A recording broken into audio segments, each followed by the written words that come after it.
All right, let's go down to the showdown between James Harden and Giannis Antetokounmpo. Didn't quite live up to the hype. Both played well. Neither put an exclamation point on their MVP campaign. The Bucks won by 14, but Chris Paul doesn't think the head-to-head matchup should outweigh their individual performances.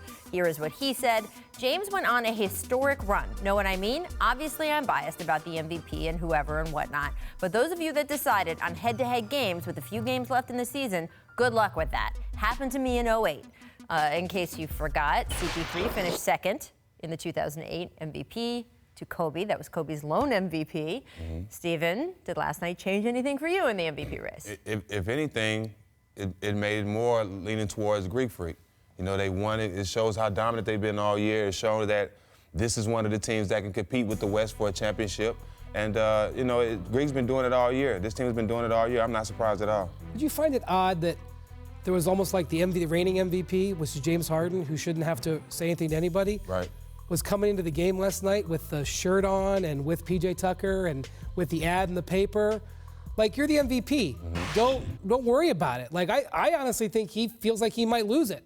And to me, I was like, wow, I was really kind of surprised by that attitude that Harden took. I mean, he doesn't have to prove anything to anybody. He's got the trophy at home. Right. So that was just one of the things I took away from it. It's not going to affect my vote, but I was just like, man, I was like, maybe he thinks Giannis is going to win because maybe he thinks Giannis is deserving. Well, we know winning. You know, he has the best. They have the best record in the league, so that should be in the back of his mind. I mean, it's interesting. Chris is saying don't let the last couple games come down to it. I'll be honest, though, I haven't decided yet, and I do think the last 3 weeks of the season, this one is going to come down to the wire. It's not going to be about what happened last night. No, but it is going to come down to the wire because the record isn't. Someone could do something in the next 3 weeks to maybe inch themselves a little forward. It's that close. Also, the Bucks suffering yet another injury, this time to rookie reserve Donte DiVincenzo. Bomani Jones is going to be crushed.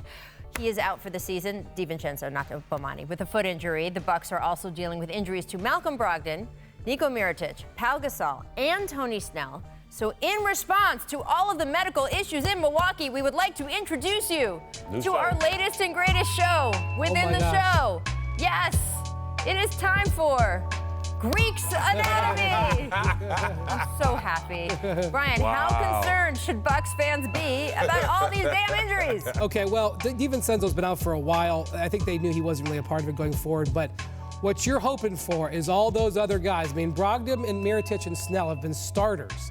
Gasol, obviously, not as important, depends on the matchup in the playoffs. What you're hoping for is that by the second round, because you hope that the Bucks and Kate tear business in the first round, by the second round, it's going to be a grinder in the East. That second playoff series, whether it's against Toronto or against Philadelphia or against Boston, well, any of those three is probably going to be against Boston. There it's going to be very difficult. So that's when you got to have Brogdon and you got to have Mirotic back, and that's what your goal is really as a team. I agree with you, Brogdon. That's your whole training staff need to be working on those two guys because you know when the playoffs start, the rotation shorten. Those two guys are going to be a big part of their success in the playoffs. I mean, you got. I don't think that it'll be a problem because I think their whole point by this is to make sure these guys are healthy going into the playoffs, so that's why they're resting them now. But guys that have those little knickknacks now, that's not playing now, I guarantee you they'll be ready for the playoffs. Also could be Indiana. I didn't want to leave them out. Could be Indiana. I will say, if you look at those 5 weeks, 2 to 3 weeks, 1 month, day to day, we will be keeping track of for you guys about their recovery. Greek's Anatomy will return. That was nice.